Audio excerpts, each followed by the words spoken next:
السلام علیکم ورحمۃ اللہ۔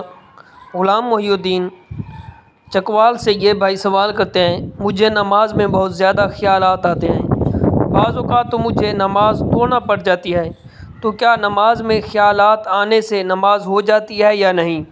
اور دوسرا یہ بھی بتا دیجئے کہ نماز میں اگر خیالات آ جائیں پھر ان سے بچنے کا کیا طریقہ ہے؟ پلیز ضرور رہنمائی فرما دیں۔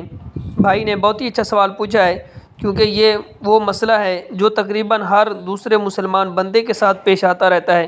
تو اس حوالے سے حضور نبی کریم رؤوف الرحیم صلی اللہ علیہ وآلہ وسلم نے ارشاد فرمایا کہ نماز کے دوران جو خیالات آتے ہیں یہ شیطان کی طرف سے ہوتے ہیں۔ جب تم نماز پڑھنے لگو تو بائیں جانب منہ کر کے لا حول ولا قوت الا باللہ پڑھ کر بطور نفرت تھوک دیا کرو۔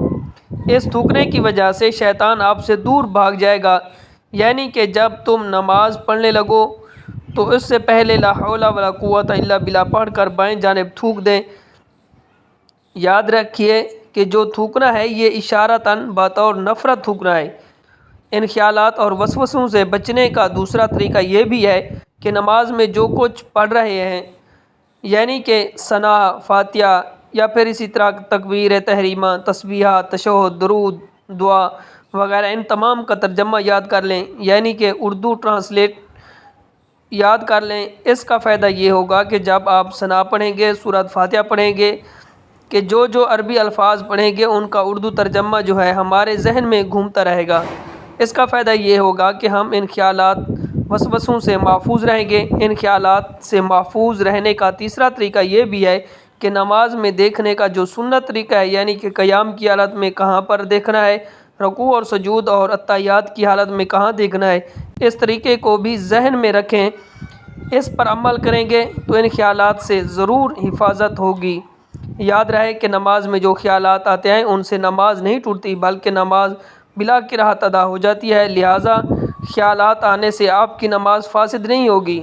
ہاں، ان خیالات سے بچنے کی ہر ممکن کوشش ضرور کریں تاکہ نماز کا خشوع و خضوع جو ہے وہ قائم رہ سکے۔ یہ بھی یاد رکھیں کہ برے خیالات آنے کی ایک یہ وجہ بھی ہے کہ آپ کی صحبت جو ہے وہ بری ہوتی ہے۔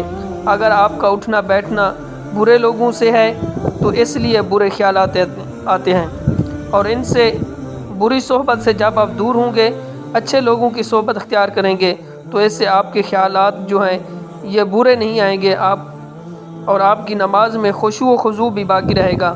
اللہ بھی راضی ہو جائے گا اور اس کا محبوب بھی راضی ہو جائے گا۔ تو اللہ تعالی ہمیں عمل کرنے کی توفیق عطا فرمائے، ہمیں نماز میں خشوع و خضوع عطا فرمائے۔ والسلام۔